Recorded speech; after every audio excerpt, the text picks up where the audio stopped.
안녕하세요. 분당에 거주하고 있는 40대 중반 여자입니다. 제 사연이 여러분들에게 어떻게 들릴지는 잘 모르겠지만 저도 용기 내어 글을 써보려고 합니다. 저는 홀아버지 밑에서 자랐어요. 그래서 늘 가족이 그리웠죠.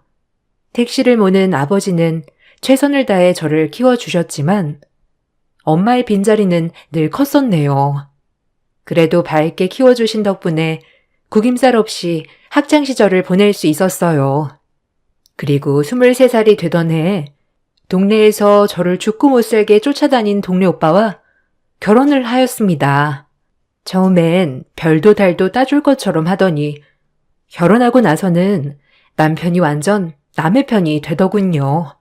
홀아버지 밑에서 자라 시어머니는 그런 저를 못마땅해 했어요. 저희 집 형편은 그저 저 하나만 먹이고 입힐 딱 그 정도였거든요. 그렇지만 남편네 집은 동네에서도 제일 유복한 환경이었죠. 돌아가신 시아버지가 열심히 일군 회사가 잘 되어 좀 잘 살게 된 케이스였어요. 큰 중견기업의 하청을 도맡아 하는 회사였죠. 그런 집에 아무것도 없는 제가 시집을 가게 되었으니 시부모님이나 남편의 누나나 마찬가지로 저를 무시했어요. 하지만 남편의 적극적인 애정 공세에 전 넘어가게 되었네요. 본격적으로 시집을 가게 되니 고생문이 열리게 되었죠. 각오는 했었지만 대단했어요. 본대 없이 자란 것이 남자 하나 잘 꼬셔서 이 집안에 발을 들였으니 비리 아들이라도 낳아야 한다. 알겠니? 그거 아니면 볼 게 뭐가 있어, 니까짓 게? 어쩌다 우리 아들 눈에 들어서는. 하여튼 오늘 중으로 이불 빨래 다 해놓거라. 본데 없이 자랐다니 어머니.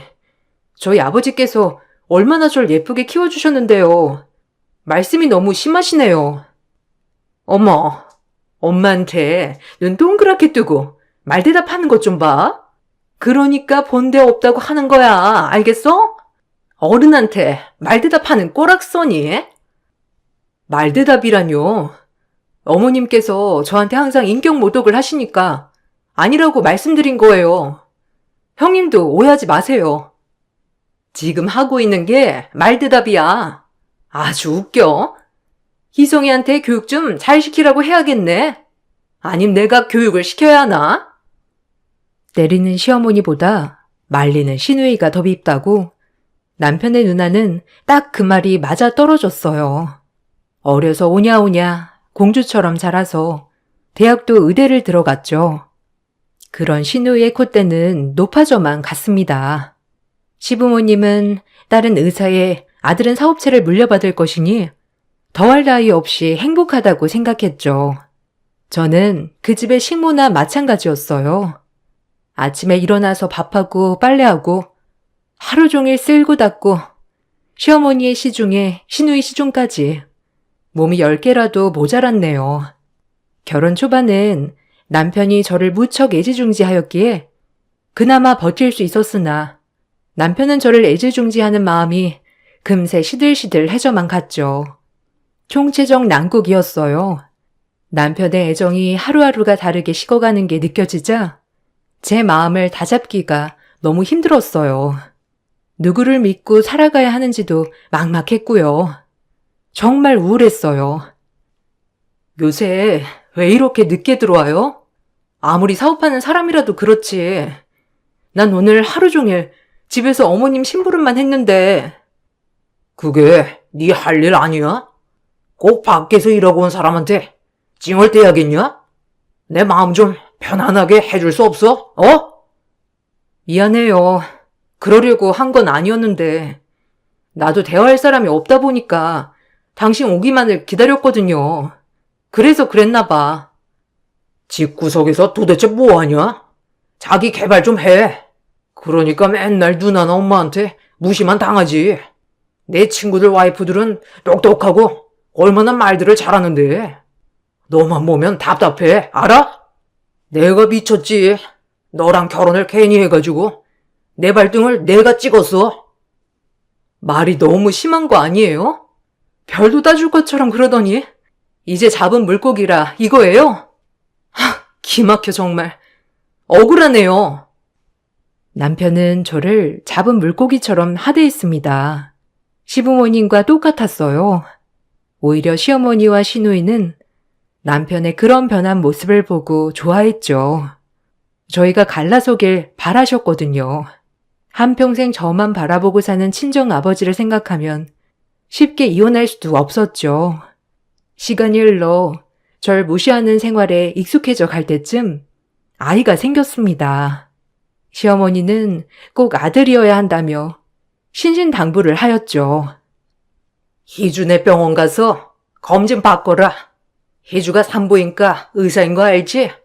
우리 귀한 손주인데 아무 병원이나 다니게 할 순 없지. 네, 그럴게요.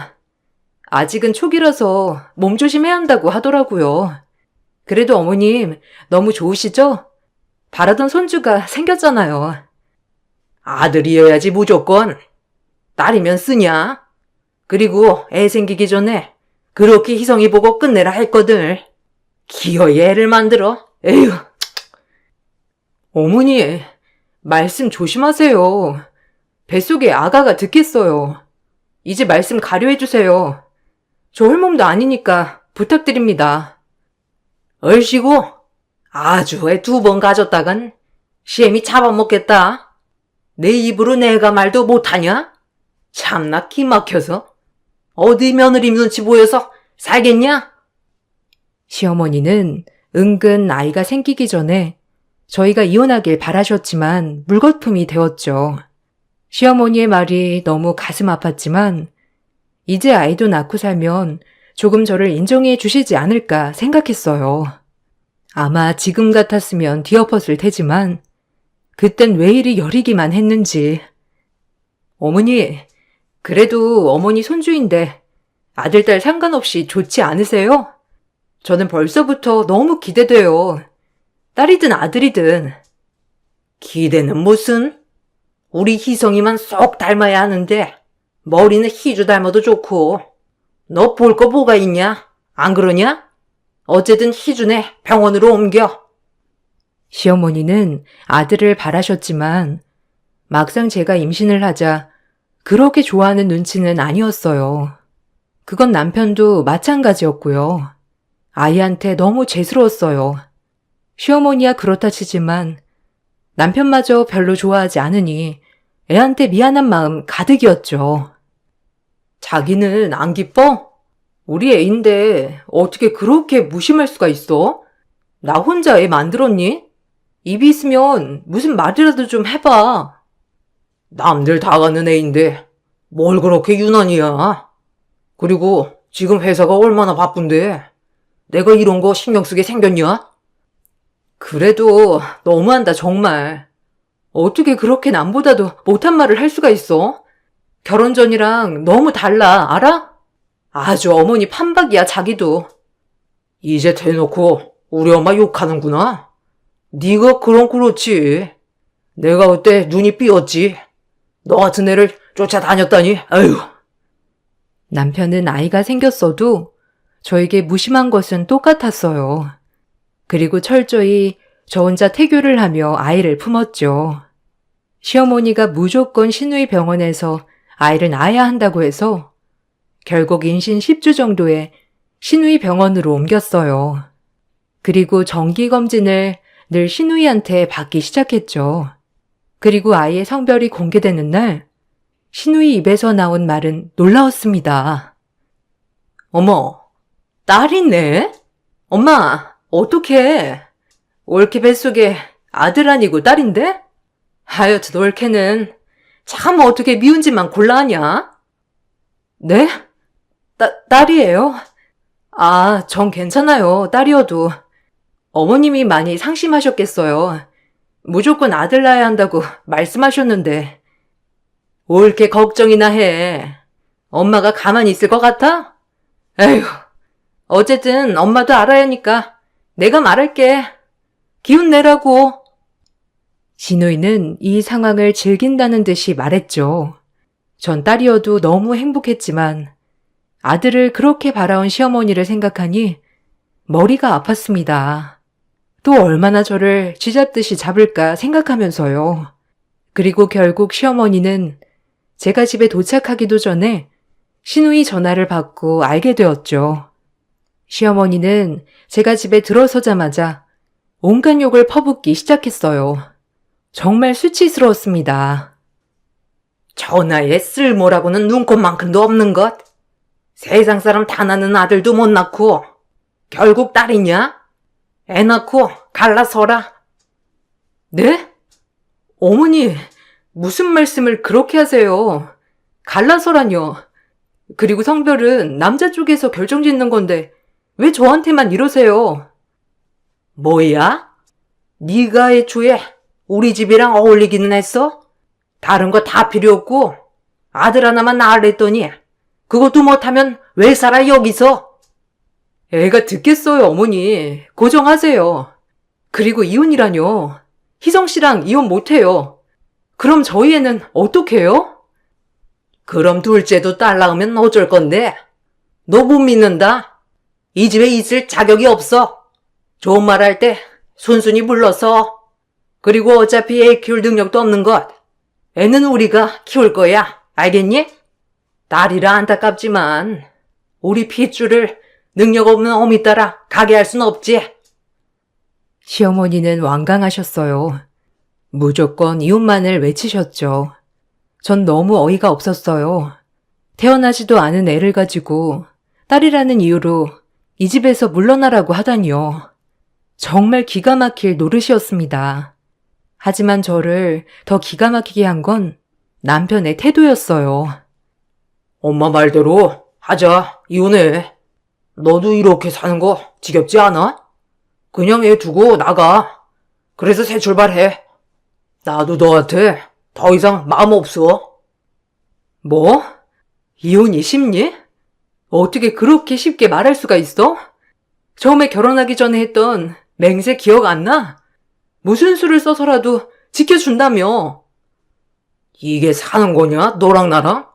솔직히 너 애 생기게 한 거 내 실수야, 알아? 그 전에 정리하려 했어, 진작에. 이왕 이렇게 된 거 애 낳고 나가. 이 집에서 더 이상 버틸 수가 없었어요. 완강히 이혼을 요구하는 남편, 그리고 무조건적으로 그 이혼을 지지하는 시어머니, 얄미운 시누이, 내 딸을 지키고 싶었어요. 그리고 이혼을 하더라도 딸만은 꼭 제가 데려가고 싶었죠. 그래서 시어머니에게 확고히 말했어요. 이혼할게요, 어머니. 애 낳고 애랑 같이 나가겠습니다. 어차피 딸이라고 어머니 원하지도 않으셨잖아요. 네? 아무리 딸이라도 희성이 아닌데 비렁뱅이 밑에서 크게 할 수 있냐? 생각을 해봐라. 이 집에 살면 모든 걸 다 누리고 살 텐데 네 딸 거지꼴로 키우고 싶어? 너처럼 한부모 가정 만들면서 못 먹고 못 입고 살게 하고 싶은 게냐? 다 모두를 위한 길이야. 어머니, 어떻게 자식을 떼어놓고 나가라고 하실 수가 있어요? 전 그렇게는 못해요. 어머니였다면 자식 두고 나갈 수 있으시겠어요? 안 된다. 어차피 능력 있는 부모가 애 데려가게 되어 있어. 애 얼굴이라도 보고 싶으면 그렇게 해. 알겠어? 저에겐 출산일이 아이와 헤어지는 날이었죠. 그러면서도 설마 정말 아이만 데려가고 날 내치겠어 라는 생각도 있었어요. 아이가 뱃속에 있을 때 얼마나 많은 눈물을 흘렸는지 불안한 저는 애를 안고 어디 도망이라도 갈까 싶었어요. 그렇게 하루하루 노심초사하며 울며 지새운 나날이 지나고 결국 출산을 하였습니다. 우렁찬 아이 울음소리, 그마저도 전 보지도 못하였네요. 시누이가 바로 아빠에게 데려간 것이죠. 전 회복만 하고 아이를 보지 못했어요. 그리고 퇴원 후 집에 가던 날 대문 앞에 제 집만 덩그러니 나와 있었고요. 정말 그때만 생각하면 지금도 눈물이 앞을 가리네요. 어머니, 문 좀 열어주세요. 여보, 우리 아이 얼굴 한 번만 볼게요. 네? 어떻게 낳자마자 얼굴도 못 보게 할 수 있어요? 정떼이기만 힘들지? 없는 아이라고 생각하며 살아라. 알겠어? 우리가 예쁘게 잘 키워줄게. 재출발하렴. 택시 불렀다. 얼른 가라. 그렇게 전 아이를 낳자마자 생이별을 하고 이렇게 살면 뭐하나 생각하여 한강에 도착했어요. 이렇게 살면 뭐하나 싶었죠. 정말 아이를 데려와도 내가 키울 수 있는 능력이 있나? 아니면 시댁과 맞서 싸울 돈이 있나? 뭐 하나도 가진 거 없는 저를 생각하니 정말 이 세상을 살아갈 이유가 없었습니다. 한강 앞에 다다라서 신발을 벗어 던진 순간 눈물이 하염없이 쏟아지더군요. 이 용기로 살자. 죽을 용기로 살아보자. 그리고 딸을 찾아오자. 어떻게 됐든 딸을 위해 살아가자는 마음이요. 그리고 전 이를 악물었어요. 지금 당장 제가 할 수 있는 일을 찾아봤죠. 23살에 시집와서 경력 단절에 아무것도 할 수 없는 저는 여자가 하기엔 생소하지만 택시 운전이라는 직업을 택했습니다. 친정 아버지의 영향도 있었고 지금 당장에 할 수 있는 일이었기 때문이죠. 택시를 하다 보니 우연치 않게 많은 일도 접하게 되었는데 타있던 손님을 내려주자마자 손님이 얼마 가지 않아 쓰러지는 것이 아니겠어요? 너무 놀란 저는 일단 택시에 내려 그 손님에게 CPR 심폐소생술을 진행했어요. 아주 어렸을 때부터 학교에서 배워온 CPR을 실행했죠. 일단 이 사람을 살리고자 하는 생각밖엔 없었어요. 다행히 그 손님은 제 덕분에 초반 대응을 잘해 목숨을 건질 수 있었어요. 골든타임이라고 하죠. 그 손님은 저에게 연신 고맙다고 하며 저에게 명함 하나를 주었습니다. 명함을 보니 꽤 큰 중견기업의 사장이더라고요. 너무 고마워요. 기사님 아니었으면 제가 이렇게 살아있지도 못했을 텐데 정말 지나치지 않고 살려줘서 고맙네요. 에이, 제가 할 일을 한걸요. 그래도 덕분에 너무 건강해 보이셔서 저도 기분이 좋네요. 건강 꼭 잘 챙기세요. 내가 진짜 뭐 하나 도와주고 싶은 게 있는데 뭐 혹시 필요하거나 한 거 있어요? 말만 해요. 뭐든 들어줄게요.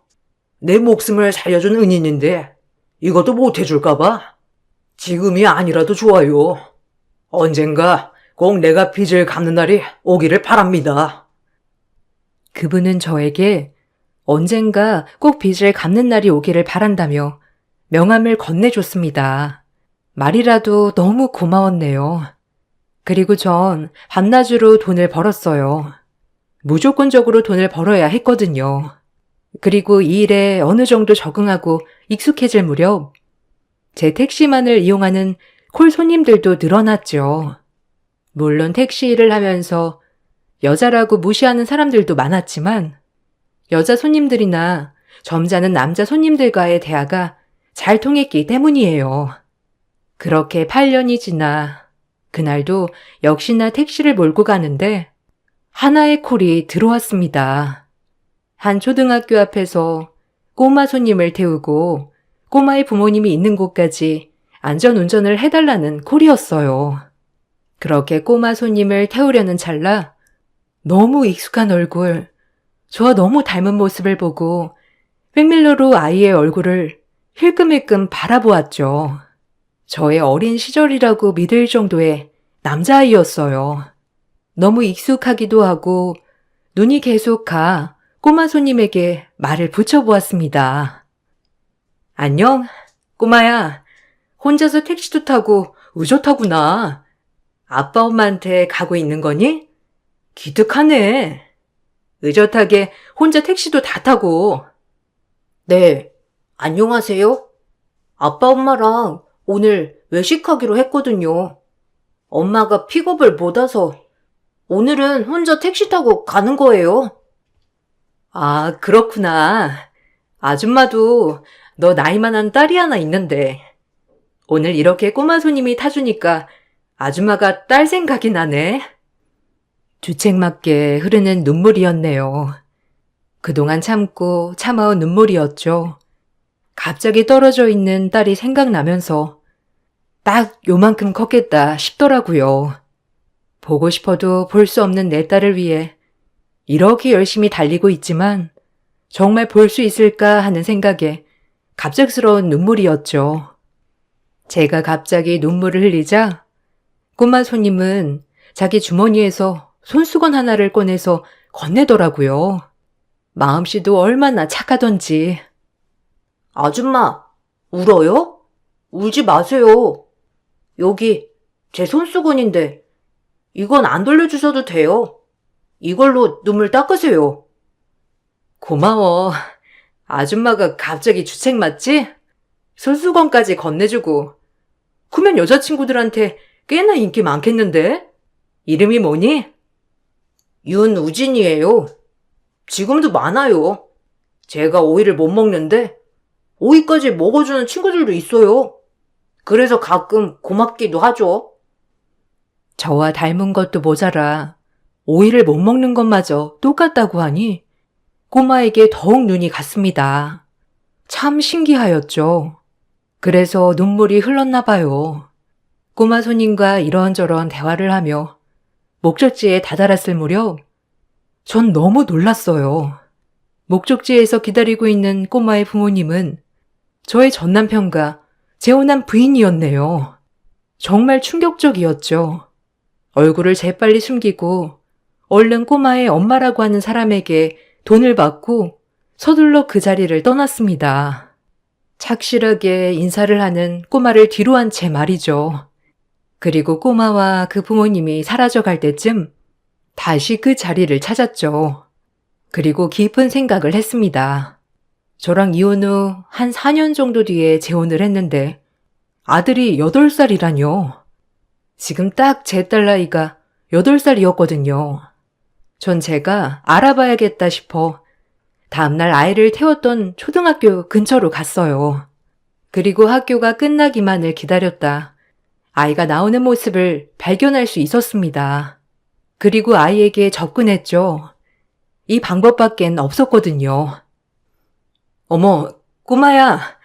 아줌마 기억하니? 여기 네 손수건 돌려주러 왔어. 아무래도 우리 꼬마 손님 손수건인데 돌려줘야 할 것 같아서. 택시 아줌마다. 안녕하세요. 손수건은 안 주셔도 되는데. 감사해요. 근데 여기까지 이거 주러 오신 거예요?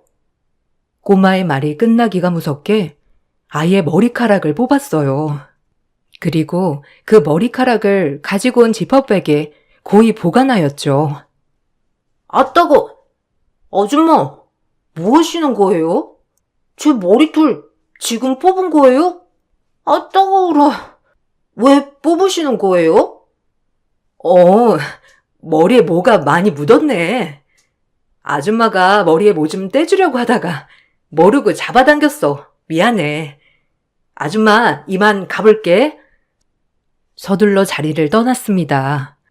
그리고 제 머리카락을 뽑아 친자검사 의뢰를 맡겼어요. 아닐 거라고 생각했지만 지푸라기라도 잡는 심정으로 맡긴 거였어요. 상대방의 동의를 받지 않은 친자검사는 불법이었지만 어쩔 수가 없었네요. 그리고 일주일 후 친자검사 결과가 나왔죠. 정말 충격적이게도 아이와 저는 99% 친자검사가 일치하는 거였어요. 너무 충격이었고 제가 낳은 게 딸이 아니라 아들이었다니 뭐라 할 말이 없었죠. 그럼 전 딸을 낳았다는 핑계로 그 집에서 쫓겨난 것이니까요. 이가 부들부들 갈렸어요. 신우부터 시작해서 모든 것이 짜고 친 판이었고 남편조차도 그 판에 끼어든 것이니까요. 전 이제 제 모든 것을 걸고 아들을 뺏어올 계획을 세웠죠. 그리고 그 집구석은 제가 요절을 내리라 다짐했어요. 더 이상 울고 있을 수만은 없었죠. 전 철저히 조사했어요. 우연인지 운명인지 몇 년 전 제가 살려준 은인이 전 남편 회사의 하청을 대주고 있는 중견기업 사장이더라고요. 정말 모든 기운들이 저를 돕고 있는 것 같았습니다. 전 그렇게 그분을 찾아갔어요. 제 말을 들어줄지 아니면 듣고만 있을지 모르겠지만 일단 바짓가랑이라도 붙잡고 애원해야 했습니다. 가장 직접적인 방법이었으니까요. 전 그렇게 사장님께 만나자고 했죠. 안녕하세요, 사장님. 저 택시 기사입니다. 실례가 되지 않는다면 혹시 그때 부탁 하나 들어준다는 거 지금 써도 될까요?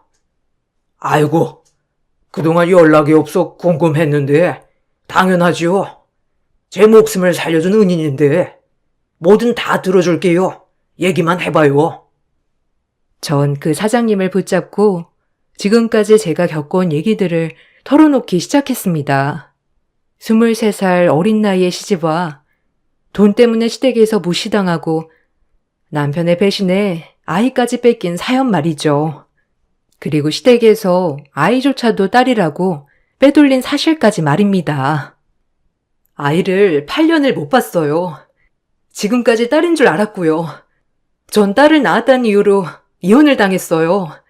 그리고 얼굴 한번 보지 못했죠. 얼마 전 우연히 제 자식을 만났어요. 아들이더라고요. 지금 제가 그 집을 상대로 싸울 수 있는 건 사장님의 도움뿐이에요. 세상에 이런 일이 어떻게?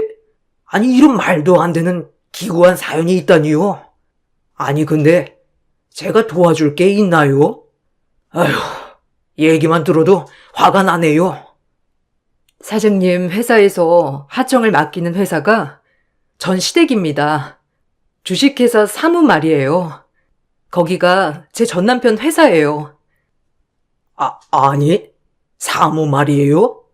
참나 윤 사장 그렇게 안 봤는데? 아니 어떻게 이럴 수가 있단 말이요? 나 참 기가 막혀서. 제가 부탁드릴 일은 사장님의 힘으로 그 회사를 무너뜨려 주세요. 제가 제 아들을 찾을 수 있게요. 부탁드립니다. 이 은혜 잊지 않을게요. 전 그렇게 부탁을 드렸어요. 얼마나 울었는지 오랜만에 꺼내본 기억에 정신을 차릴 수가 없었죠.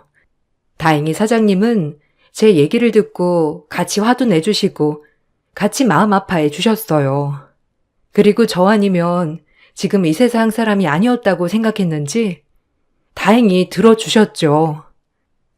그것만 하면 됩니까? 더 필요한 건 없고요. 어차피 기사님 아니었으면 없었을 목숨. 이건 일도 아니에요. 그동안 힘드셨겠어요. 아니에요. 감사합니다. 제가 아들을 꼭 되찾게 된다면 정말 이 은혜 평생 갖고 살겠습니다. 어떻게 감사해야 할지. 그렇게 계획은 시작되었고 사장님은 모든 하청을 다른 곳으로 알아보기 시작했어요. 그리고 사장님 회사뿐만 아니라 사장님이 손닿는 모든 회사들도 하청을 주지 말라고 오더를 넣어주셨죠. 갑자기 거래가 중단된 전남편 회사는 난리가 났습니다. 그리고 전 전화를 걸었어요. 8년 만에 하는 전화. 그동안 번호는 알고 있어도 전화는 한 번도 한 적이 없었거든요. 나야, 잊은 건 아니겠지? 우진이 소식 내가 모를 줄 알았니? 만나서 할 말이 많을 것 같은데 어디서 볼까? 아니, 네가 우진이를 어떻게? 일단 지금 당장 만나. 내가 그쪽으로 가지. 우진이한테 절대 접근하지 마. 그렇게 약속을 잡고 저희는 만났습니다. 8년 동안 얼마나 호의호식하고 살았는지 얼굴에 기름이 줄줄 흐르더군요. 평생 모를 줄 알았니? 미친놈. 네가 사람이야?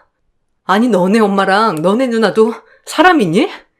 인간의 탈을 쓰고 애를 빼돌려? 딸이라고 그렇게 구박하더니 아들이었잖아. 아예 작정하고 나 내보낸 거지? 너네가 가만 안 둬. 그리고 우진이 데려올 거야. 이게 주제 파악도 아직도 못하네. 우진이 데려가면 네가 키울 자신은 있고? 딱 봐도 겨우 먹고 살만한 것 같은데 오버 좀 하지 마. 너 요새 거래 다 끊기지 않았니? 그게 누구 때문인 것 같아? 신만복 사장님 알지? 내 부탁으로 거래 다 끊어주신 거야. 뭐?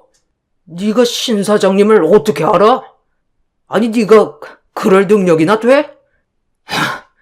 너 지금 뭔 짓 하고 돌아다니는 거야? 쫄딱 망해봐야 정신을 차리겠지 너네 집구석은? 용서 안 해 절대. 알겠어? 한번 망해봐. 모든 거 다 잃은 게 어떤 느낌인지. 그 말만을 남기고 자리를 떴어요. 전 남편은 저에게 전화를 몇십 통을 걸며 얘기하기를 원했지만 더 이상 대화를 하지 않았어요. 저를 도와주신 사장님 말로는 그 회사를 모든 협력업체들에게 하청을 받지 못하여 자금난이 심각하다고 했네요. 직원들의 임금체불부터 사장님께 애원하며 전화 오는 전 남편이라고 했죠. 그리고 전 아주 최악의 상황일 때 소송을 걸었어요. 친권, 양육권 변경 소송이죠. 그리고 혹시나 아이가 받을 혼란에 대비하여 아이의 초등학교에 찾아갔어요. 그리고 아이에게 말을 했죠. 아이는 제가 생각한 것보다 더 성숙했고 똑똑했네요. 이미 친엄마가 아닌 것도 알고 있었고요. 아줌마 기억해? 우진아, 어떻게 말을 해야 할지. 아줌마, 우진이한테 오늘 아주 중요하게 할 말이 있는데 혹시 들어줄래? 기사 아줌마다. 아줌마, 무슨 말이요? 아빠가 낯선 사람이랑 오래 대화하지 말라고 했는데 얼른 가야 하긴 해요. 아줌마가 우진이 친엄마야. 혹시 우진이 많이 놀랐어? 엄마가 아들도 못 알아보고 미안해 우진아. 아줌마가 내 친엄마라고요? 항상 우리 친엄마가 누군지 궁금했는데 보고 싶었어요. 아빠랑 할머니는 말을 안 해주셨거든요. 미안해 우진아. 엄마가 늦게 와서 정말 미안해. 우리 우진이 엄마 용서해 줄래? 정말 미안해 우진아. 엄마도 우진이 많이 보고 싶었어. 엄마 맞아요? 엄마, 우리 엄마라니. 나 이제 엄마랑 살래요. 엄마랑 떨어지기 싫어. 엄마 보고 싶었어요. 생각보다 아들은 저를 많이 이해해 주었고 늘 저를 그리워했다더군요. 아무리 할머니와 아빠가 잘해줘도 엄마 없는 삶이란 서러웠을 테니까요. 그렇게 저희는 부둥켜 안고 울었습니다. 그리고 소송을 시작하였고 남편 측은 모든 자금줄도 끊긴 상황에서 절 가만두지 않겠다며 길길이 날뛰었네요. 소송을 진행하는 과정에서 저의 불법 친자 검사가 논란이 되었지만 약식 기소되어 저는 벌금형만 냈죠. 전 신우는 의사 면허 박탈해 친자와 양육권 모두 저에게 돌아왔습니다. 그리고 정신적인 피해 보상까지 받을 수 있었네요. 아들이 다행히 저와 살고 싶다는 의사표현을 적극적으로 하여서 다행이었죠. 너무 고마웠네요. 지금까지 못 준 사랑 듬뿍 주리라 다짐했고요. 인연? 내가 가만 안 둔다. 이 독한 년? 몇 년 만에 나타나서 애엄마라고 애를 데려가려 해? 그동안 입히고 먹인 게 누군데?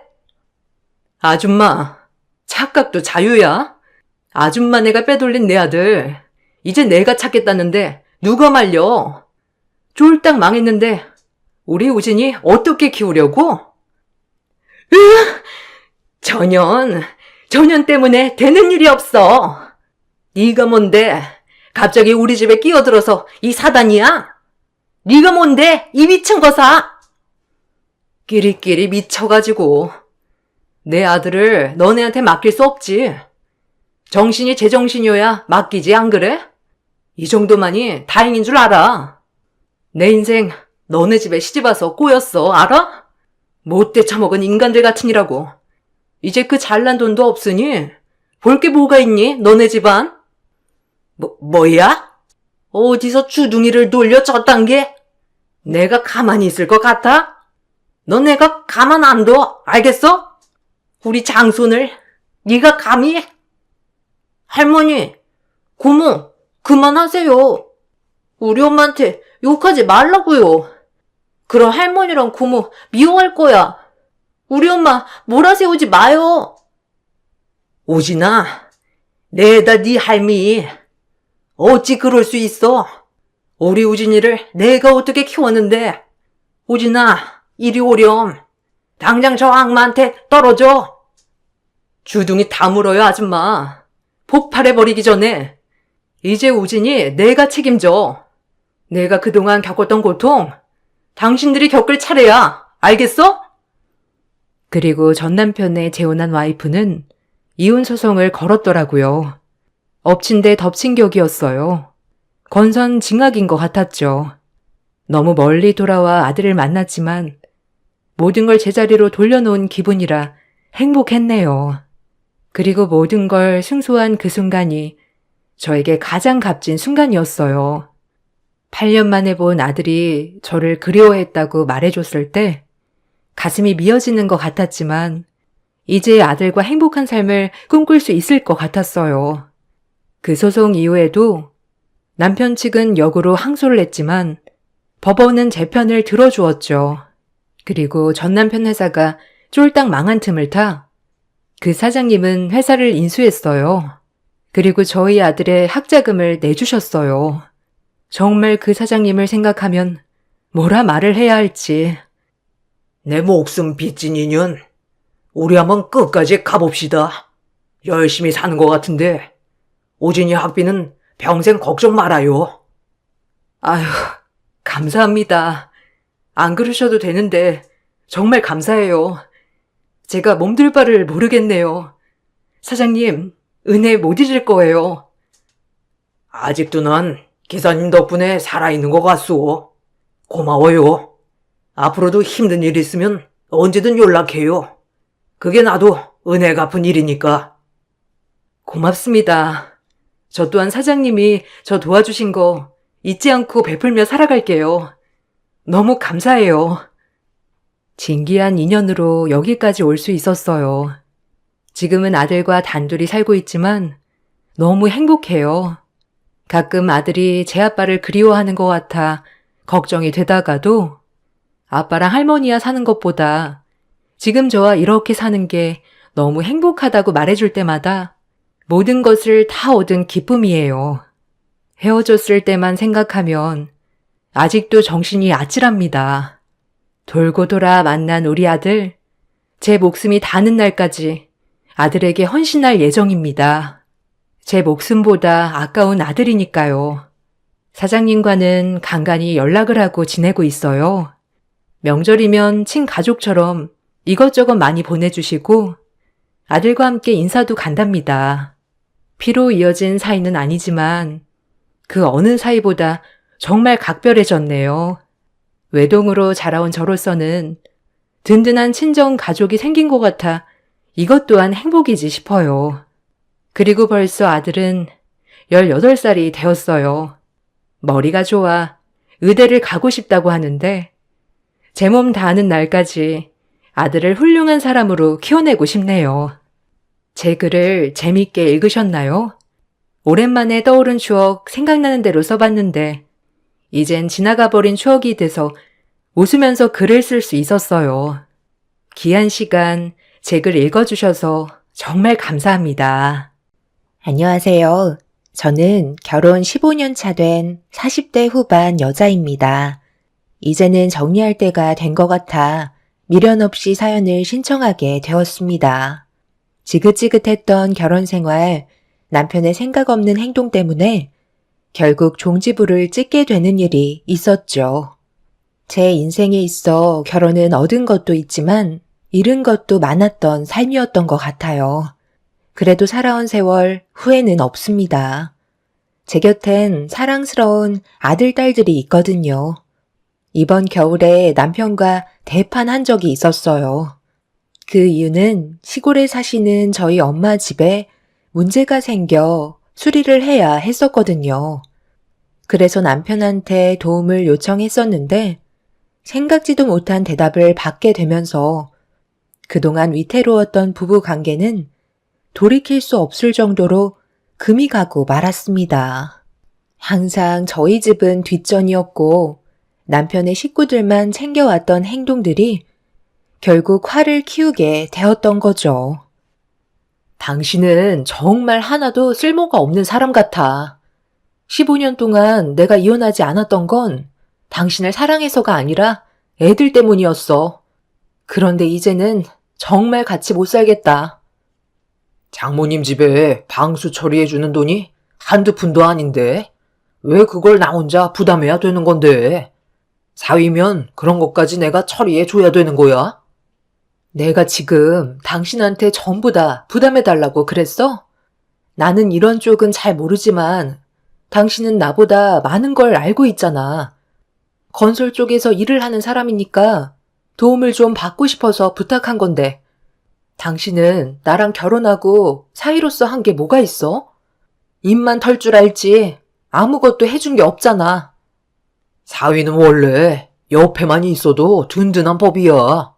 그리고 장모님이 나한테 뭘 바라시거나 부탁하신 적 없으시잖아? 뭘 해달라는 말씀을 하셔야 내가 움직이지. 당신이 한 귀로 듣고 흘려버린 거지. 이번 일도 엄마랑 내가 몇 번이나 부탁을 했었어?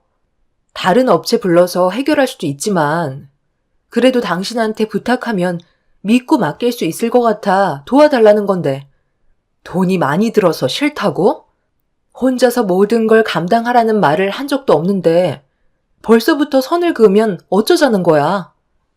내가 그렇게 한간 사람도 아니고 돈도 안 되는 일에 내 시간 투자하고 싶지 않아. 당신이 나한테 돈을 주겠다고 약속하면 공사 비용이 얼마나 나오는지 견적이나 한번 내보도록 할게. 이 정도도 내가 배려 많이 해준 거라고. 요즘 불경기라 돈도 많이 벌지 못해서 얼마나 힘든 줄 알아? 당신한테 생활비도 겨우 주고 있다고. 남편 말에 너무 큰 실망을 한 나머지 저는 화가 머리끝까지 올라오고 말았어요. 그동안 함께 살면서 서운했던 적 많았지만 이번에 저에게 보여주었던 남편의 태도는 남보다도 못한 모습이었어요. 건설업에 일을 하고 있어서 큰 공사 한번 들어오면 상당히 많은 돈을 번다는 것도 알고 있는데 돈이 없다는 말에 어이가 없어 웃음밖에 안 나오더라고요. 공사 일정이 빽빽하게 잡혀 있는 걸 모르는 것도 아닌데 불경기라 돈을 벌지 못한다는 남편의 거짓은 더 이상 함께 살기는 힘들 것 같다는 확신이 들게 만들었습니다. 결국 저희 엄마 집에 조금의 도움을 주지 않았던 남편한테 상처만 받게 되었고 제가 업체를 따로 알아봐서 엄마 집에 방수공사를 진행할 수밖에 없었어요. 그날 이후 저도 더 이상 시댁에 어떠한 도움도 주고 싶지 않아 아예 시댁은 가지 않고 있었죠. 당신, 내가 장모님 집 수리 도와주지 않았다고 똑같이 행동하는 거야? 그때도 말했지만 일정이 너무 바빠서 시간을 뺄 수 없었다고 설명했었잖아. 나도 너무 바빠서 당신 부모님 얼굴 뵐 시간이 없어서 갈 수 없다는 건데 그런 것도 이해 못 해주는 거야? 나는 당신 이해해줬잖아.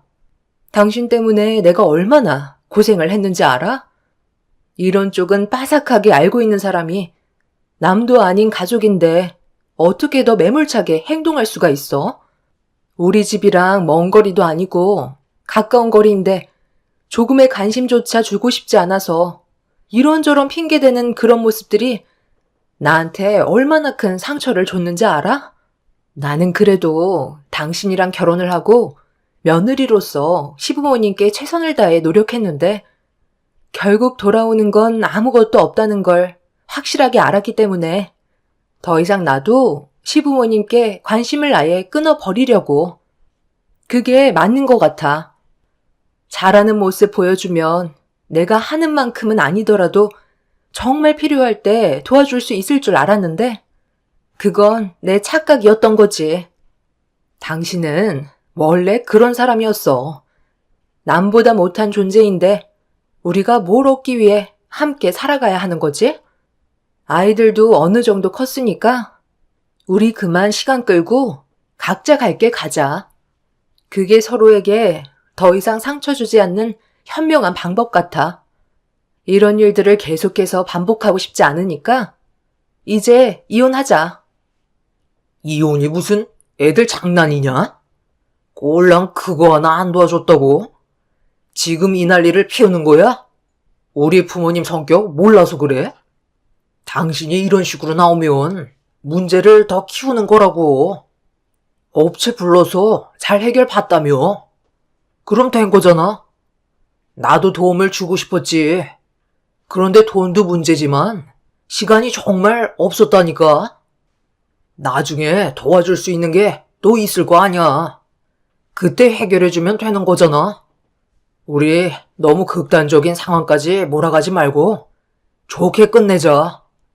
다음엔 내가 잘 한다니까. 당신의 그 거짓말에 속아 15년을 살아왔어. 더 이상 속지 않을 거야. 이혼 준비하고 각자 갈 길 가는 게 좋을 것 같아. 나는 할 말 없으니까 시부모님 챙기는 건 당신이 알아서 해. 이번 주에 꼭 오라고 전화까지 주셨지만 가봤자 표정만 안 좋을 거고 괜히 싫은 말 듣고 싶지 않으니까 우리 관계 하루빨리 정리하자.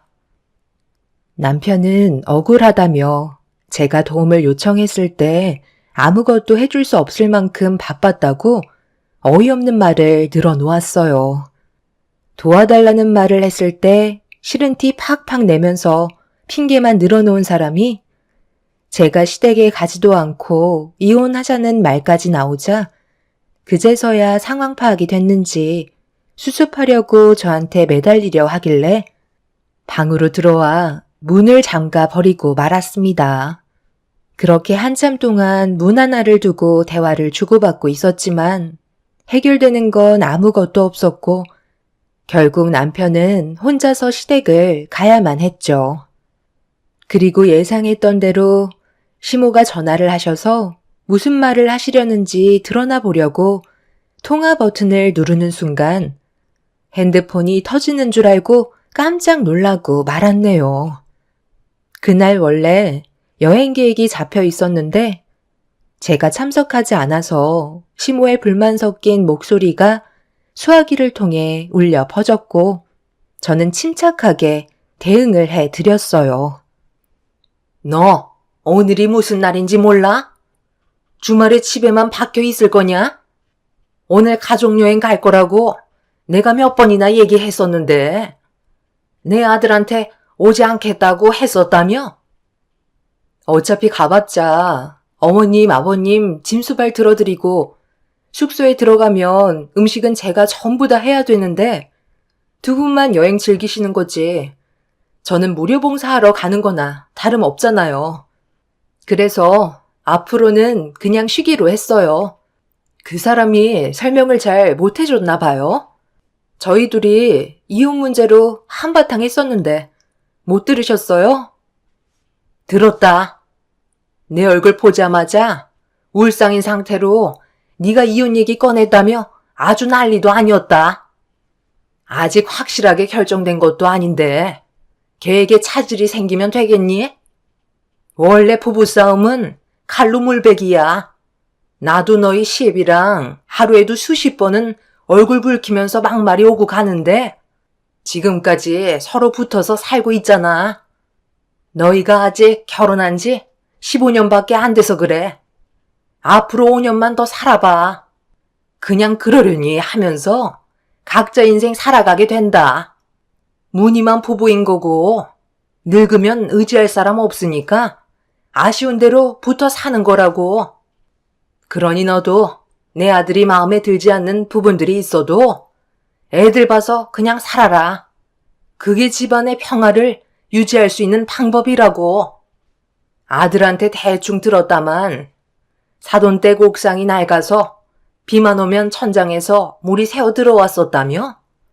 그래서 방수 처리를 해야 되는데 서로 의견 충돌이 있어서 내 아들은 해결해주지 못했고 업체를 알아봐서 공사 진행했다고 난리친 거라던데 그게 이렇게까지 심각한 상황을 만들 정도였던 거니? 긴 말 필요 없고 아직까지 시간이 있으니까 후딱 튀어오도록 해라. 정말 중요한 날에 너 때문에 시작도 하지 못하게 생겼다. 기다리고 있을 테니까 택시 타고 후딱 달려와라. 별것도 아닌 일이라고요? 저희 엄마 집 천장에서 물이 새고 있었는데 그게 별게 아니면 큰 사고라도 나야 된다는 건가요?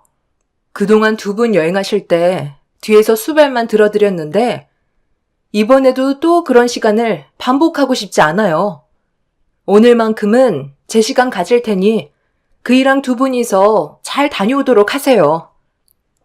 그간 여행을 다닐 때면 시부모님께서는 항상 하고 싶지 않은 일거리들이 있으면 저를 데리고 다니면서 잡일들을 시키셨죠. 그래서 시부모님의 여행 계획이 잡혀 있다는 걸 알게 됐을 때부터 저는 시댁에 갈 마음이 없었는데 남편이 저희 집안을 대하는 모습을 보게 되면서 확실하게 마음을 잡을 수 있었죠.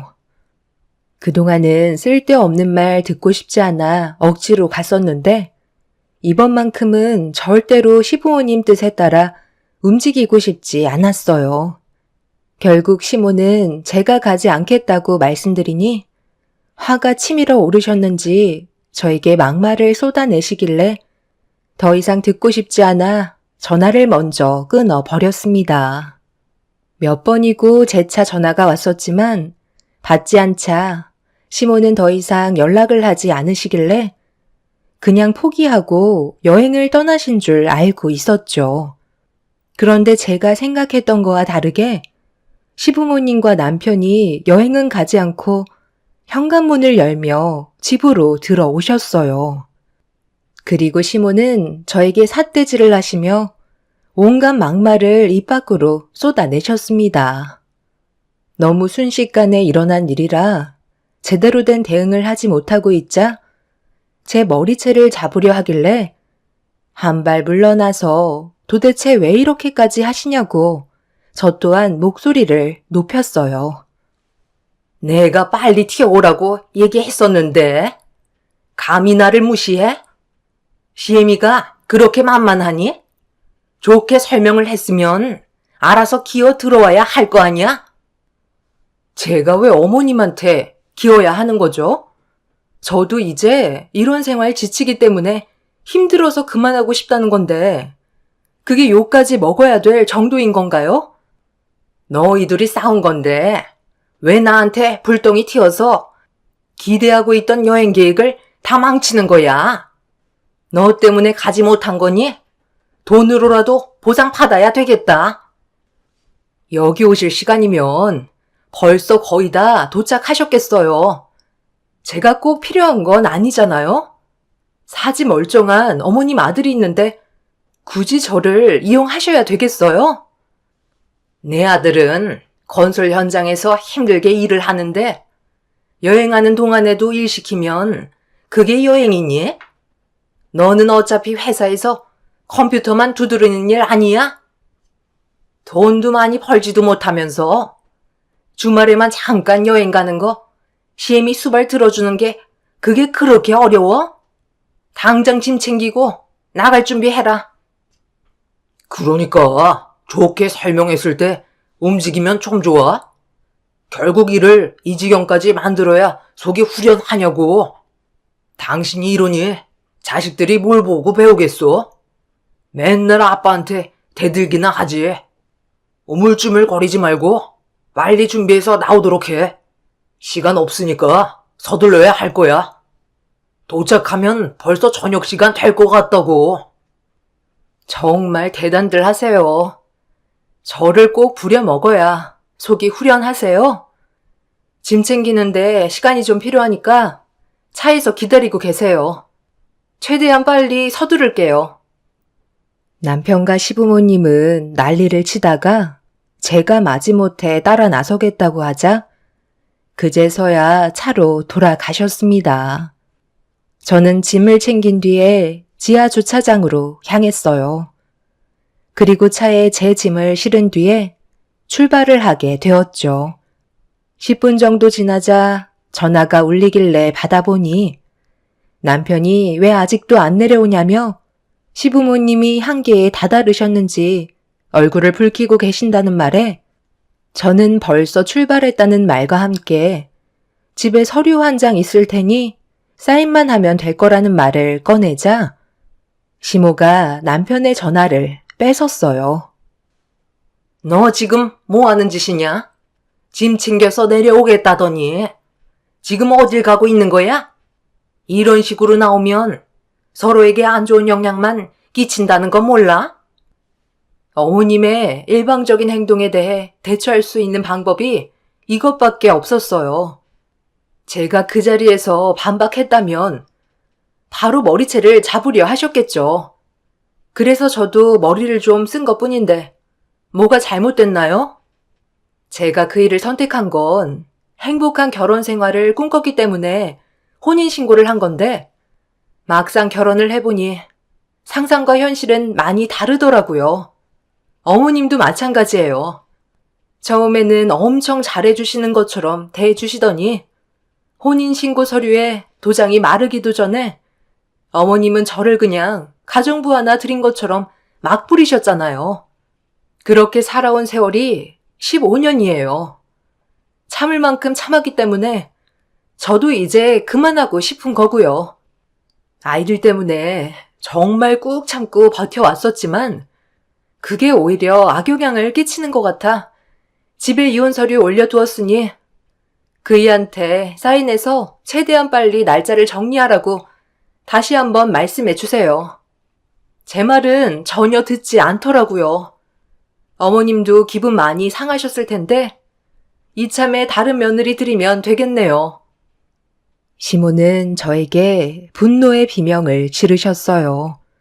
15년의 결혼 생활 동안 참아왔던 분노를 터뜨리게 되었고 저의 돌발 행동에 모두들 당황스러워하고 있었습니다.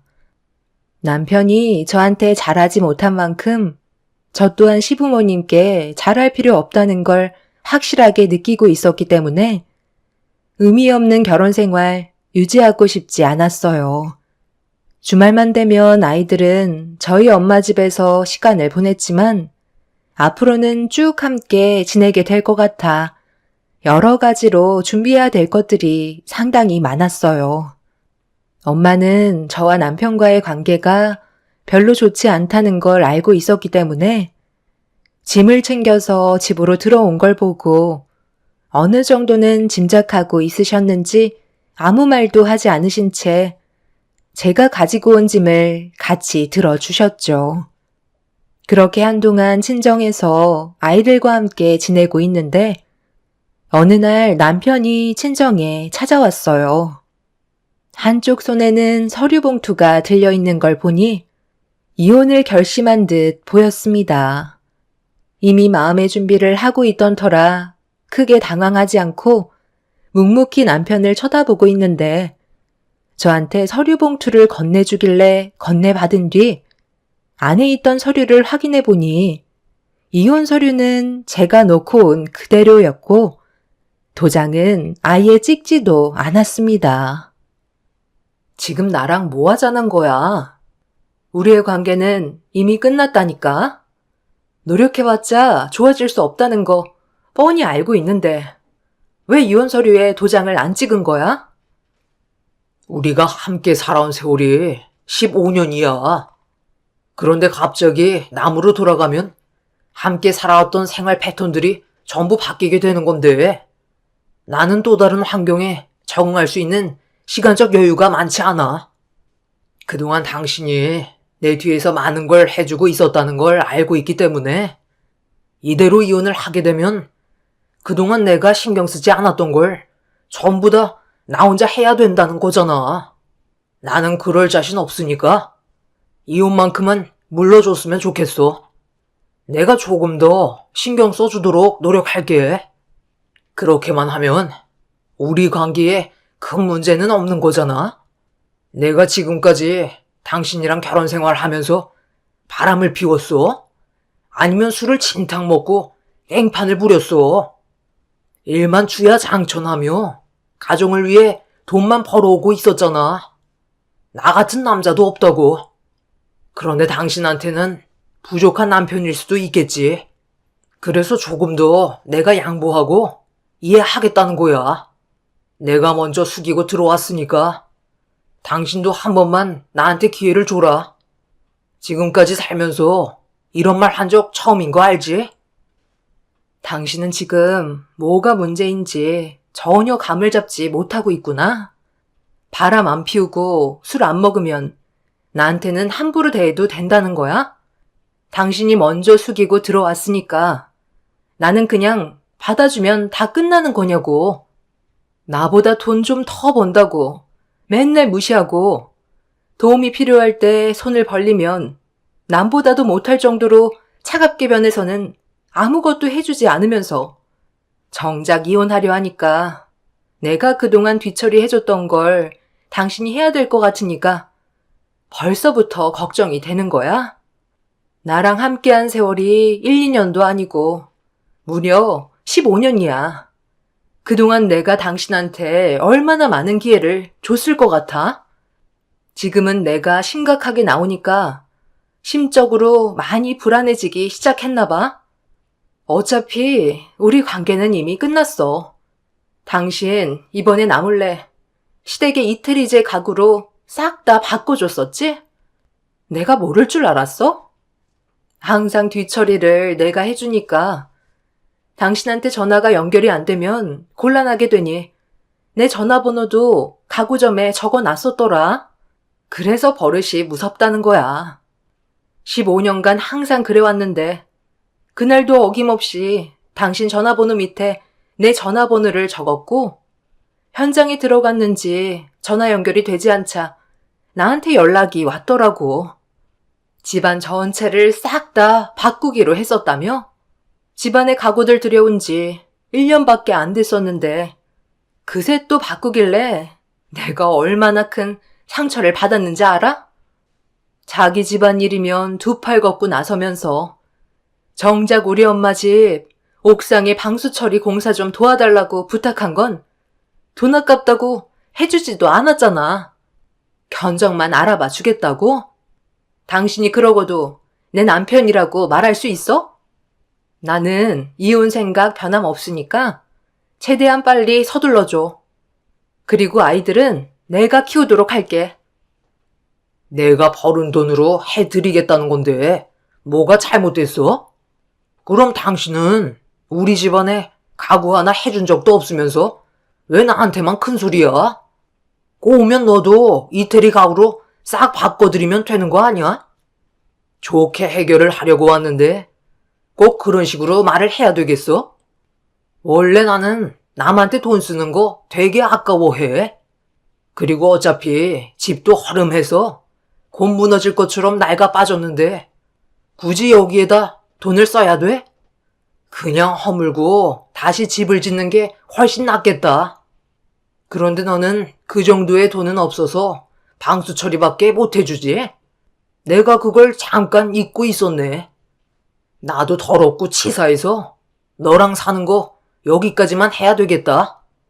애들은 네가 알아서 키워. 내 성격 하나도 안 닮은 애들 내가 끼고 살아봤자 스트레스만 받을 텐데 그럴 바엔 그냥 네가 키워라. 최대한 빨리 이혼해 줄 테니까 서로 정리할 거 깔끔하게 끝낸 다음 다시는 우리 마주치지 말자. 너는 나랑 이혼한 걸 평생 후회하게 될 거다. 이 좁아 터진 집에서 잘 먹고 잘들 살아봐. 남편은 그 자리에서 이혼 서류에 도장을 찍었고 제 얼굴에 서류를 던진 다음 문을 박차고 나갔어요. 엄마는 남편의 모습을 보고 충격을 받으셨는지 자리에 털썩 주저앉으셨고 아이들은 무서움에 눈물을 흘리고 있었습니다. 그날 이후 저희는 결국 부부가 아닌 서로 남이 되어 버렸죠. 15년의 결혼 생활을 끝내게 된 순간은 너무 허무했었어요. 그동안 정말 잘 살아보겠다고 발버둥 치며 노력해왔었는데 한순간에 모든 게 끝나버리는 날이었습니다. 남편은 뒤도 안 돌아보고 자기 갈 길을 가더라고요. 15년 동안 그래도 서로 고생했다는 말 한마디는 할 줄 알았는데 그런 세월들이 아무런 의미가 없었다는 듯 남편은 눈 깜짝할 사이에 사라지고 말았습니다. 그렇게 각자 또 다른 삶을 꾸려나가기 위해 열심히 살아가고 있었는데 저에게도 꽤 괜찮은 기회가 찾아왔어요. 그동안 집안 살림하고 아이들 보면서 시댁집안과 남편까지 신경을 써야 했던 터라 그간 회사에서 일을 하면서 몇 번의 좋은 기회가 있었음에도 선뜻 움직이지 못했었는데 어느 날 좋은 기회가 찾아와 회사를 이직하게 되었습니다. 전에 다니던 회사보다 상당히 좋은 조건의 스카웃 제의였고 앞으로 제가 아이들을 책임져야 하기 때문에 움직이는 건 현명한 판단인 것 같았어요. 그렇게 저희 가족은 똘똘 뭉쳐 열심히 살아가고 있었는데 엄마 혼자 살고 계셨던 집이 워낙 허름하고 아이들을 함께 키우기에는 공간 또한 너무 부족해서 남편에게 받았던 위자료와 그리고 제가 따로 가지고 있던 재산들을 합해서 대출을 조금 받아 전원주택을 짓기로 결정을 하게 되었죠. 안정적이고 좋은 일자리를 얻은 만큼 우리 가족이 살 수 있을 정도의 전원주택을 짓는 데는 크게 어려움이 없었어요. 결혼 생활하면서 악착같이 돈을 모았던 게 저에게 정말 많은 도움이 되는 순간이었죠. 그렇게 별탈 없이 잘 지내던 어느 날 엄마 집에 갑자기 시모가 찾아오셨어요. 갑자기 무슨 일이시죠? 저희는 이제 더는 볼 일 없지 않나요? 무슨 말을 하고 싶으셔서 찾아오셨는지 모르겠지만 저는 할 말 없으니 그만 돌아가세요. 예, 큰일 났다. 내 아들이 그동안 건설업을 하면서 상당히 큰 문제를 일으켰는지 이번에 줄줄이 터져나와 여기저기에서 소송을 하고 난리도 아니다. 하필이면 엄청 큰 대형 공사권을 맡아서 상당히 많은 돈이 들어갔는데 아들이 저지른 잘못된 행동들이 드러났지 뭐냐. 문제가 터진 업체들이 너무 많다 보니까 여기저기 돈 나갈 곳이 많은데 내가 손을 벌릴 만한 곳이 더는 없어서 너한테까지 찾아왔다. 제발 한 번만 도와주면 안 되겠니? 그래도 15년간 함께 온 정이 있는데 위기에 처한 내 아들 도와줄 수 있는 거잖아. 그놈이 글쎄 최대한 이윤을 많이 남겨 먹으려고 그동안 공사 비용의 절반도 안 되는 제품들로 부실 공사를 했지 뭐냐. 시간이 지나면서 여기저기 하자가 터져 나왔는지 상당히 골치 아프게 됐다. 변호사 선임 비용도 만만치 않지만 문제는 소송한 사람들의 손해배상 금액이 어마어마하다는 거야. 15년간 그런 짓을 밥 먹듯이 했으니 얼마나 많은 업체가 피해를 받겠니? 네가 이번에 우리를 좀 도와준다면 그 은혜 평생 잊지 않으마. 그이가 잘못을 했으면 마땅히 처벌을 받아야죠. 그건 당연한 거 아니에요? 그리고 저는 돈이 없어요. 이번에 저희 가족이 살 전원주택을 새로 짓고 있는 중이거든요. 뭐라고? 그건 내 아들이 너한테 위자료로 준 돈도 포함되어 있을 텐데 그럼 그거라도 돌려주면 안 되는 거니? 이러다 내 아들 평생 감옥에서 못 나오면 어쩌니? 그건 그이가 알아서 해야 될 문제죠. 저는 제 아이들과 저희 엄마를 부양해야 될 중요한 위치에 있는 상황이라고요. 함부로 돈을 드릴 수 없을 것 같아요. 시몬은 돈을 빌려주지 않는다고 제 앞에서 발광을 했지만 제가 아무런 도움을 주지 않을 거라고 강하게 나오자 결국 시몬은 오열을 하며 자기 아들 좀 살려달라고 애원하셨어요. 하지만 저는 조금도 도와주지 않았습니다. 그건 남편의 잘못을 도와주겠다는 것과 같은 행동이기 때문에 아이들 보는 앞에서 남편의 편을 들어주는 건 어리석은 행동이었죠. 그렇게 시몬은 아무것도 얻지 못한 채 다시 돌아가게 되셨어요. 그 사람이 15년간 건설 현장 및 의뢰받은 곳에서 공사를 진행하는 동안 계약을 했던 품질과 다른 제품으로 그동안 공사를 진행하면서 많은 이윤을 남겨먹고 있었는지 결국 꼬리가 길면 밟히게 된다고 남편의 부실 공사가 드러나게 되었고 많은 업체들이 피해를 보게 되었다는 소식을 들을 수 있었습니다. 결국 그 사람은 현재 재판에서 판결을 기다리고 있는 중이네요. 그런 사람을 남편이라고 15년간 함께 살아왔었다는 게 너무 창피할 뿐입니다. 최근에 뉴스에서도 비슷한 사건이 있었다는 걸 두 눈으로 봤었는데 그 사람도 그런 일을 저지르고 있었다는 게 참 한심합니다. 결국 뿌린 대로 걷어들였으니 어쩌겠어요. 그에 따른 처벌을 받아야겠죠. 돈이 많다고 자기 집안에만 펑펑 쓰고 다니던 그 사람은 결국 자신을 나락으로 밀어낸 꼴이 되었네요. 이제 과거에 안 좋았던 기억은 전부 잊어버리고 앞으로 엄마와 제 아이들과 함께 살아갈 전원주택에서의 삶은 언제나 행복만 가득했으면 좋겠습니다. 제 사연을 들어주신 여러분들께서도 좋은 일 가득하시길 바랍니다. 감사합니다. 안녕하세요. 제 나이 60에 정말 어처구니가 없는 일을 겪게 된 여자입니다. 아무리 이해를 하려고 해도 왜 이렇게까지 했는지 납득이 되지 않아 몇 번을 되물어 봤지만 입에 지퍼를 채운 듯 아무 말도 하지 않고 고개를 떨군 모습에 화만 치밀어 오르네요. 이 나이 먹고 무엇을 해볼까 많은 고민을 했었습니다. 남편도 5년 전에 세상을 떠나고 홀로 외롭게 지내면서 느껴지는 공허함을 채워줄 수 있는 걸 찾아야만 했어요. 그래야 우울증도 오지 않을 것 같아 여러 가지 모임 활동도 해보고 등산을 하면 좋다고 해서 몇 번 해봤지만 이건 뭐 산을 오르러 가는 건지 술을 퍼먹으러 가는 건지 알 수 없을 정도로 제가 생각한 상식 밖의 광경들에 너무 충격을 받아 웬만한 건 거의 다 해보게 되었어요. 하지만 정작 저에게 맞는 무언가를 찾기란 쉽지 않았습니다.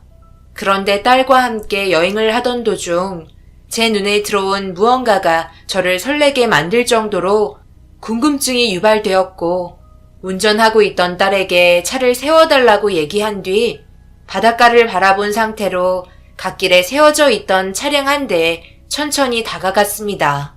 단 한 번도 생각해 본 적 없었는데 캠핑카는 저에게 너무나 큰 충격으로 다가왔었어요.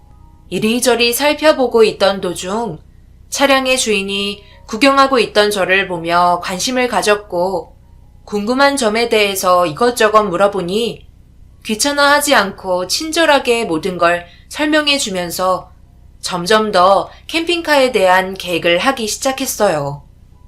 엄마, 그런데 캠핑카를 가지고 다니는 건 좋은데 아직 면허증도 없잖아요. 저건 내가 가진 면허증으로도 안 돼요. 일종 보통 면허증이 있어야 끌고 다닐 수 있을 텐데. 시험 보시려고요? 캠핑카 사서 혼자 돌아다니실 수 있겠어요? 일단 너 주말에 쉬면 같이 다니면 되지. 그리고 면허증 따면 되는 거고. 그게 문제될 거 없을 것 같은데. 이리저리 돌아다니기에도 자유롭고 모든 걸 캠핑카 안에서 해결할 수 있을 거라. 여행을 떠나기에는 최고의 조건을 갖춘 것 같아 캠핑카 좀 알아봐야 되겠다. 조만간 캠핑카 판매하는 곳에 가서 직접 상담받고 싶은데 같이 가줄 수 있지? 딸은 제가 내린 결심에 놀란 것 같았어요. 캠핑카를 구매하고 자유롭게 여행 다닐 수 있는 상상을 하니 너무 괜찮게 다가오더라고요. 그냥 제가 쉬고 싶을 때 정차해서 모든 걸 해결할 수 있으니 이만한 취미생활은 없을 것 같았습니다. 그렇게 딸과의 여행을 끝내고 집에 들어와 이것저것 찾아보기 시작했고, 그런 모습을 옆에서 지켜보고 있던 딸은 계속해서 걱정하고 있는 눈빛을 보냈어요. 아무래도 제가 혼자서 운전을 하고 떠나야 한다는 자체가 사고 날까봐 불안해하고 있었습니다. 저도 남편이 세상 떠나기 전까지 옆자리에만 타고 있었고, 살면서 운전을 해볼 거라곤 전혀 생각하지 못했기 때문에 겉으로 표현은 안 했지만 불안한 건 사실이었어요. 그래도 뭐든지 안 해보는 것보다 해보는 게 후회는 없을 것 같아 다음 날부터 전날에 알아본 캠핑카 전시장을 찾아다니기 시작했고, 마음에 드는 몇 군데를 결정하게 되었어요.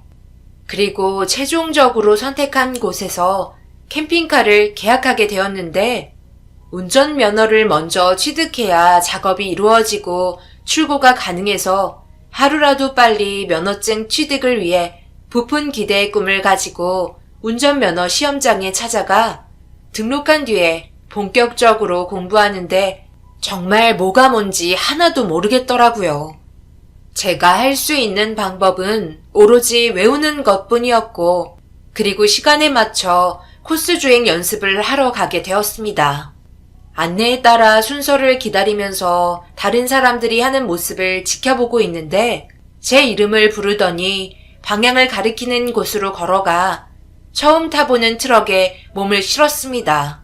조수석에 앉아 강사와 반갑게 인사를 한 뒤 긴장되는 마음을 긴 호흡으로 가라앉힌 뒤 가르쳐 주시는 걸 유심히 지켜보았어요. 그런데 코스 한 바퀴를 도는 동안 머리가 하얗게 되어버릴 정도로 아무것도 생각나지 않았고, 잘할 수 있냐는 강사의 말에 고개만 끄덕이게 되었네요. 그렇게 자리를 바꾼 뒤 처음 잡아보는 운전대에 온몸이 떨리기 시작했어요. 그때 캠핑카를 산다는 것 자체가 저에게 무리일 수도 있겠다는 생각이 스쳐 지나갔었죠. 그래도 친절한 강사의 도움을 받아 하나씩 알아가며 배워가는데, 처음인데 잘하는 거라며 조금만 배우면 금방 하겠다고 어린아이 달래는 것 마냥 긴장하지 않게 가르쳐주고 있는데 강사에게 전화가 울리더라고요. 나 지금 교육 중이니까 급한 거 아니면 나중에 다시 전화할게. 오늘 저녁에 보자고? 회식 있는데 상황 좀 보고. 운전 처음 하시는 분이라 신경을 많이 써야 돼서 전화 끊어야 돼. 내가 강사 중에 나이가 제일 어려서 그런가 봐. 나는 뭐 나이 먹은 사람 옆에 타서 같이 하고 싶겠냐?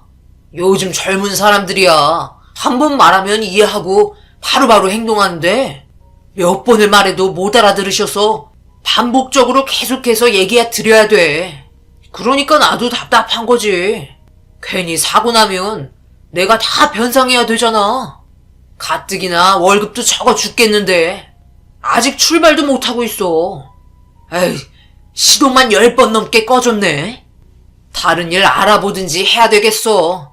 이러다 내가 속 터져 죽을 것 같다니까. 그래, 내가 나중에 전화할게. 그럼 다시 한번 해볼까요? 오늘 그래도 출발은 하셔야 되지 않겠어요? 잘하고 계세요. 천천히 클러치 떼보세요. 확 떼지 말고 천천히 떼라고요. 도저히 참기 힘들었는지 갑자기 무섭게 인상을 쓰면서 화를 내며 차에서 내리더니 운전석 쪽으로 다가와 문을 열었고, 저를 보며 내리라고 하길래 내렸더니 조수석에 다시 올라타라는 말에 강사의 말대로 따랐습니다. 그리고 클러치를 천천히 떼면서 차가 덜덜 떨리더니 출발하는 걸 보여줬고, 다시 한번 유심히 확인한 뒤에 강사의 지시대로 천천히 클러치를 떼니 꺼질 것처럼 덜덜거렸지만 천천히 앞으로 나가고 있었습니다. 다리가 너무 떨려서 생각하는 것처럼 몸이 따라주지 않았었네요. 그런데 출발은 했는데 문제는 언덕을 올라가질 못했어요. 한 번에 모든 걸 동시에 조작하는 자체가 저에게는 익숙지가 않아서 언덕에서 계속 시동이 꺼지게 되었고 결국 처음에 밝게 웃는 얼굴로 인사를 나눴던 강사는 어디 가고 짜증 섞인 얼굴과 말투로 저를 보며 화를 냈어요. 자기가 강사 일을 하면서 저 같은 사람은 처음 봤다네요. 저보고 캠핑카 운전할 거라고 얘기하셨잖아요. 그런데 지금 이게 뭐 하는 거예요? 언덕 하나 올라가지 못해서 계속해서 시동이 꺼지고 브레이크는 늦게 밟아 뒤로 밀려서 사고 날 뻔하고 저한테 일부러 그러시는 거예요? 아유, 왜 이렇게 한 번 말하면 말귀를 못 알아들으시는 거예요? 그냥 운전 때려치우세요. 이래가지고 캠핑을 하신다고요? 그냥 펜션 하나 잡아서 거기에서 생활하세요. 이렇게 배워서 겨우 캠핑 떠나봤자 얼마 뒤 황천길 가게 생겼네요. 뭐라고요? 처음이니까 누구나 다 실수할 수 있는 거지. 그쪽은 처음부터 운전 잘하셨어요? 누군가에게 배워서 지금 이걸로 밥 벌어먹고 사는 거 아니에요? 그리고 제가 그쪽보다 나이도 한참이나 많은데 말버릇이 그게 뭐예요? 그쪽은 부모 없어요? 자기 엄마라도 이런 식으로 화냈을까요? 저도 돈 주고 배우는 입장에서 상당히 불쾌하네요. 강사의 태도와 말투가 저를 너무 힘들게 만들었어요. 말하는 거나 행동으로 볼 때 저에게 막대하는 게 심한 것 같아 더 큰 소리로 화를 내고 말았네요. 사람들 능력이 다 틀린 거고 더딜 수도 있는 걸 답답하다고 화를 내는 것 자체가 저는 잘못됐다고 생각했어요. 강사와 한바탕 싸운 뒤로 캠핑카를 운전하고 전국 일주를 하고 싶다는 생각도 들지 않아 그 자리에서 그냥 집으로 돌아왔습니다. 너무 분하고 화가 치밀어 올라 집에 도착해서 혼자 화를 삭히느라 죽는 줄 알았네요. 그렇게 저녁 시간이 되자 딸에게 전화가 왔고 예비 사위가 저녁을 사준다며 나오라고 하길래 기분도 좋지 않아 머리 좀 식힐 겸 약속 장소로 나가게 되었네요. 결혼식을 앞둔 우리 딸과 예비 사위에게 그날 있었던 일들을 입에 모터를 단 것 마냥 얘기를 하자 듣고 있던 사위가 그런 사람들이 다 있냐고 화를 내며 제 편을 들어주더라고요. 딸도 강사가 잘못했다며 못하니까 배우러 가는 건데 화를 내는 건 아닌 것 같다고 흥분하며 저보다 더 열을 내고 있었습니다. 한참 동안 이 문제로 대화를 주고받았고 어느 정도 속에 있던 불만들을 털어놓게 되자 겨우 마음이 진정되더라고요. 그런데 갑자기 제 핸드폰에 전화가 울리길래 번호를 보니 모르는 전화번호더라고요. 별 생각 없이 전화를 받자마자 가라앉았던 기분이 확 나빠지기 시작했고 예상하지 못한 강사에게 온 전화에 술까지 먹은 상태라 막말을 하게 되었네요. 죄송하다고요? 이제 와서? 괜히 잘리는 게 겁나서 전화한 거 아니에요? 그러니 처음부터 잘하셨어야죠. 이제 와서 사과한들 제가 받아줄 것 같아요. 목소리조차 듣고 싶지 않으니까 내일 당장 전액 환불해주세요. 그쪽 같은 사람이 강사로 활동하니 운전면허 강사로 열심히 일하고 계시는 분들까지 싸잡아 욕먹는 거예요. 그런 성격을 가지고 있으니까 발전이 없는 거지. 평생 강사 생활이나 하면서 살아. 내일 당장 수강료 환불해. 알겠어? 정말 죄송합니다. 제가 요 근래 안 좋은 일들이 계속해서 겹치는 바람에 많이 예민해져 있었나 봐요. 원래 화를 내는 성격이 아닌데요. 그날따라 유독 심했던 것 같네요. 이번 일만 잘 해결되면 제가 정말 잘하겠습니다. 내가 그쪽이 스트레스를 받았는지 사정이 있는지 없는지 그런 것까지 신경 쓰면서 강습 받아야 되는 거야? 그러니까 자기가 기분 안 좋아서 그랬던 거니 그냥 받아들여라 이거야. 아직도 정신 못 차렸네. 진땀 빼고 있는 강사에게 저 또한 불만이었던 걸 전부 털어놓은 뒤 전화를 끊었습니다. 저를 보고 있던 딸과 사이는 면허 시험장에 같이 가주겠다고 얘기했지만 회사 일에 지장을 주면서까지 그렇게 할 필요 없다며 설명했어요. 집에 돌아와서도 딸과 함께 이런저런 얘기하며 앞으로 몇 달 뒤에 있을 결혼식에 필요한 준비를 바쁘게 움직이며 조금의 시간도 그냥 넘어가지 않고 사위와 통화하면서 결혼식에 필요한 물건들을 알아보고 있었습니다. 저는 술을 꽤 많이 먹었는지 금세 잠이 들어버렸네요. 그렇게 다음날 아침 함께 술을 먹었던 딸에게 출근 전 해장국 끓여 먹인 뒤 저도 아침을 먹고 면허 시험장에 갈 준비를 하며 머릿속으로 무슨 말을 해야 할지 정리하고 있었습니다. 그런데 면허 시험장에 도착을 하자마자 저에게 막대한 강사가 허겁지겁 달려와 제 앞에 무릎을 꿇었고 용서를 빌며 수강료 환불만큼은 하지 말아달라는 어이없는 말을 하길래 이런 사람들은 호되게 당해봐야 정신 차릴 것 같아 제일 높은 사람 불러달라고 얘기하려던 순간 어떤 꼬마 아이가 제 앞을 가로막았고 그 아이를 빤히 쳐다보자 자기 오빠 건드리지 말라며 화가 난 눈빛으로 바라보고 있었습니다. 살짝 당황해서 강사와 꼬마를 번갈아 쳐다봤어요. 강사는 30대가 넘어 보이는데 꼬마는 기껏해야 10살 정도 돼 보이는 나이였거든요. 그런데 사무실에 앉아있던 여자가 강사와 꼬마의 사정을 얘기하게 되면서 용서해주기로 결정을 할 수밖에 없었고 총각 강사의 삶이 참 안타까웠네요. 저 꼬마랑 총각이 저기 위 마을에 살고 있는데요. 꼬마의 부모 둘 다 바람나서 이곳에다 두고 간 것 같더라고요. 할머니랑 같이 살고 있는 것 같던데요. 그런데 그 할머니가 몸이 좋지 않아 잘 보살펴줄 수가 없어서 앞집에 살고 있는 저 총각에게 부탁하게 된 거예요. 그래서 매일 꼬마가 저 총각 강사 옆에 껌딱지처럼 붙어 있는 거고요. 학교 끝나면 친구들이랑 놀지도 않고 면허 시험장에 와서 끝날 때까지 앉아 있어요. 그리고 저 강사가 벌고 있는 월급으로 할머니랑 꼬마 먹여 살리고 있네요. 제가 알기론 저 강사분도 고아원에서 자랐다고 하던데요. 그러니 이해 좀 해주시고 이번 한 번만 넘어가 주세요. 사람이니까 누구나 실수할 수 있는 거잖아요.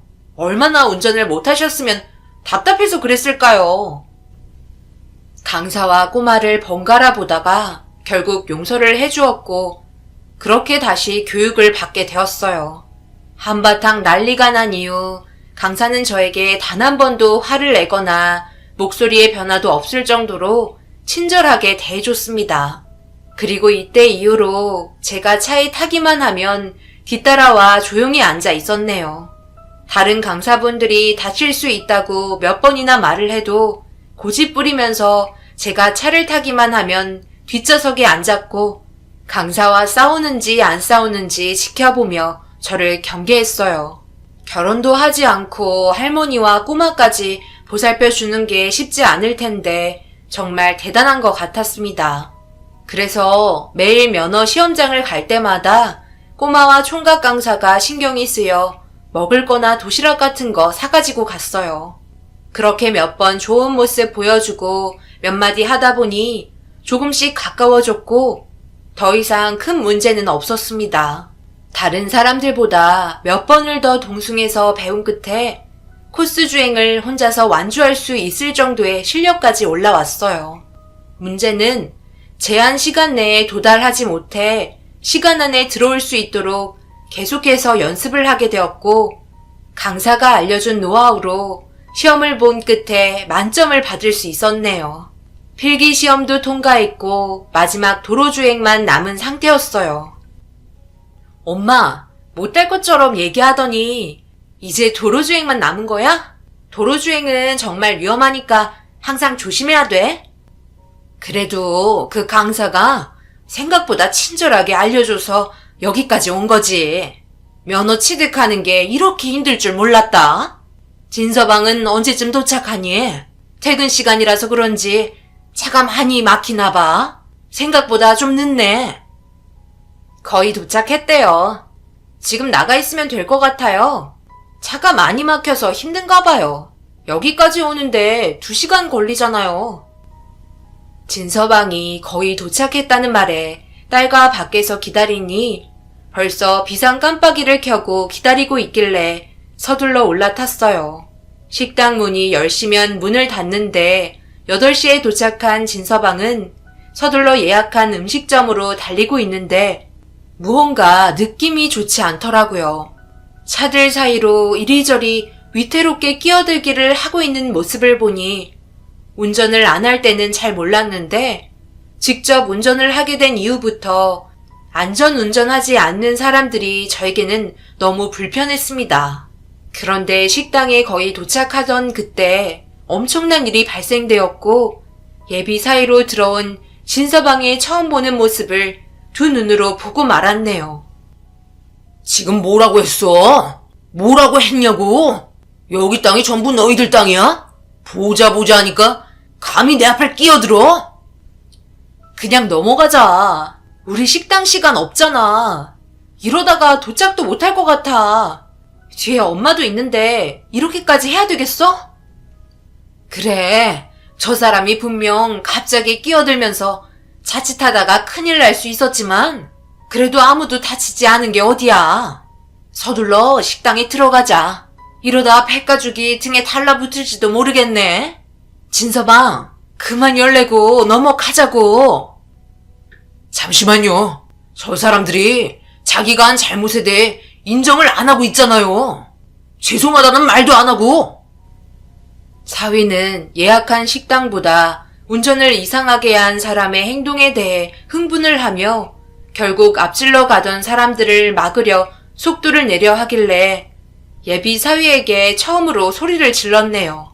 차 안에 혼자 있는 것도 아니고 사위와 결혼을 해야 할 딸과 제가 있는데 그 분노를 억누르지 못한 채 돌발 행동을 하려는 모습이 안 좋게 다가와 오히려 사위에게 화를 내자 그제서야 이성을 되찾은 사위는 예약한 식당으로 향하게 되었네요. 등에 식은땀이 흐를 정도로 위험했던 순간이었고 자신의 성격을 제어하지 못했던 사위의 성격을 보게 되니 제 딸을 시집 보내는 게 맞는 건가 싶더라고요.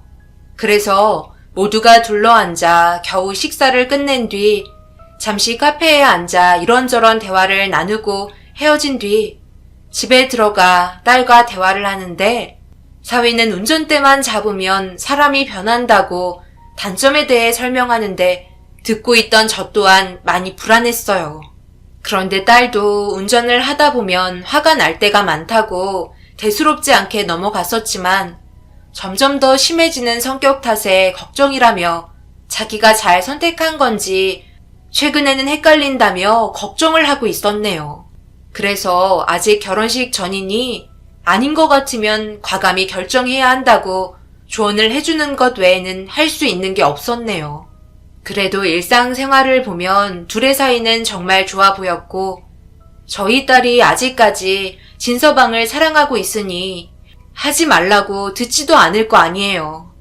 그래서 지켜볼 수밖에 없었네요. 그렇게 다시 일상생활로 돌아가 강사의 도움을 받으며 도로주행 연습을 했습니다.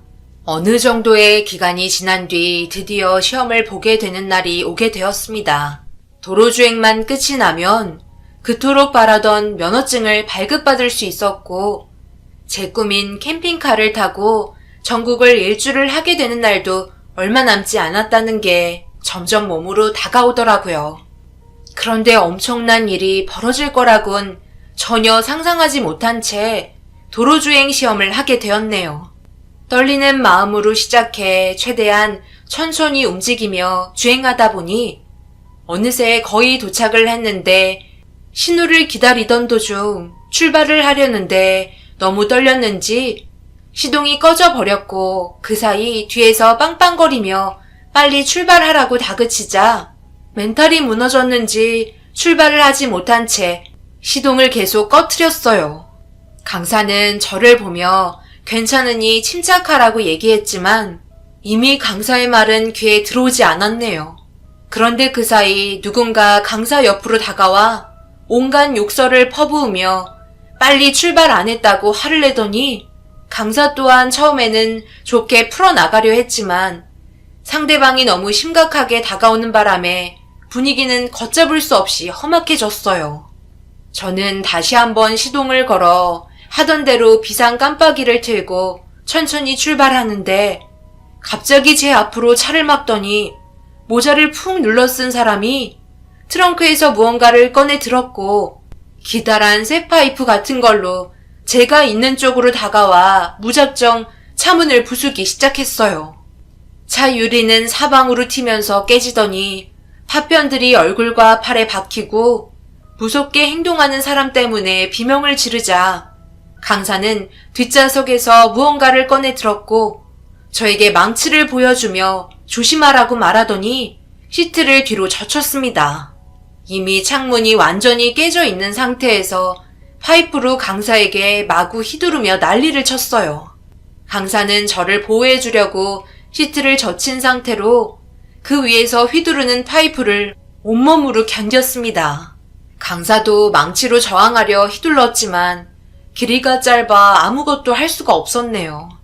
그런데 그 순간 갑자기 텅 하는 소리와 함께 저를 보호해주던 강사가 힘없이 쓰러졌고 파이프를 휘두르던 사람은 쓰러진 강사를 보더니 다급히 도망을 쳤어요. 살려달라고 소리를 치고 있던 도중 주위 사람들의 신고로 경찰이 이미 출동했었는지 차를 타고 도망치는 사람을 쫓아갔고 의식을 완전히 잃은 강사를 불러봤지만 미동조차 하지 않아 급하게 응급실로 향하게 되었네요. 그런데 충격적이게도 병원에 도착하기 전에 이미 숨을 쉬지 않고 있었던 강사는 심폐소생술을 진행했지만 일어나지 못했고 머리를 크게 다치면서 돌이킬 수 없는 상황이 발생되었습니다. 그리고 얼마 못 가 잡히게 된 범죄자의 얼굴을 보기 위해 경찰서로 신원을 확인하려 들어간 순간 얼굴을 보자마자 수차례 손이 올라가고 말았어요. 그건 다름 아닌 제 딸과 결혼을 약속한 예비 사위였고 예비 사위 또한 저를 보더니 경악을 하며 제가 운전하고 있을 거라곤 상상도 못했다는 어이없는 말들을 늘어놓고 있었습니다. 제가 운전 교육을 받고 있다는 거 뻔히 알면서 이런 일을 저질렀다는 게 너무 황당했고 운전대만 잡으면 분노 조절을 하지 못하는 놈에게 강력하게 처벌해달라고 소리쳤네요. 이 소식을 듣고 도착한 딸은 얼굴과 팔에 난 상처를 보곤 눈이 뒤집혀 경찰서에서 한바탕 난리가 났고 결국 그놈은 징역을 면할 수 없었습니다. 안타깝게도 총각이었던 강사는 저를 보호해주려다 이렇게 된 상황이 너무 미안했어요. 그리고 과거에 서로 안 좋았던 기억들까지 전부 떠오르면서 장례를 치르는 동안 하염없이 눈물을 흘리고 말았네요. 매일 강사 옆에 있던 꼬마는 사건이 일어났던 그날 감기 때문에 집에 있었는데 이런 소식을 듣고 저한테 살려달라고 애원하며 눈물을 흘렸습니다. 세상이 왜 이렇게 악해졌는지 너무 안타깝기만 하네요. 앞뒤 안 보고 성질부터 내는 사람들은 정말 운전대 잡으면 안 될 것 같아요. 이런 일들이 저뿐만 아니라 뉴스에서도 정말 많이 일어나고 있다는 현실이 한숨만 나옵니다. 혼자가 되어버린 꼬마가 너무 불쌍해 저희 집에서 현재 임시 거주를 하고 있는 상태입니다. 그리고 강사의 죽음이 헛되지 않기 위해 도로 주행까지 끝내고 면허를 따야 하지만 그때 이후로 도저히 운전대를 잡을 수가 없네요. 많은 시간이 필요할 것 같아요. 여러분들께서 이런 경험해 보신 적 있으신가요? 너무 화가 나고 징역을 살고 있는 사이였던 그놈을 용서해 줄 생각조차 없습니다. 평생을 그 안에서 보냈으면 좋겠어요. 2번 다시 얼굴 볼 일이 없었으면 합니다. 이 문제로 파원 위자료와 정신적인 손해배상 전부 받을 수 있었지만 예비 사돈들은 저와 딸에게 정중히 사과한 적 한 번도 없네요. 오로지 자기 아들이 구속됐다는 거에만 초점을 맞추고 억울하다는 입장만 내세울 뿐입니다. 부모가 저러니 자식까지 저런 것 같네요. 제 사연 들어주신 분들, 여러분들께서도 항상 운전하실 때 조심하시고 무슨 일이 벌어져도 꼭 피해 가시기 바랍니다. 감사합니다.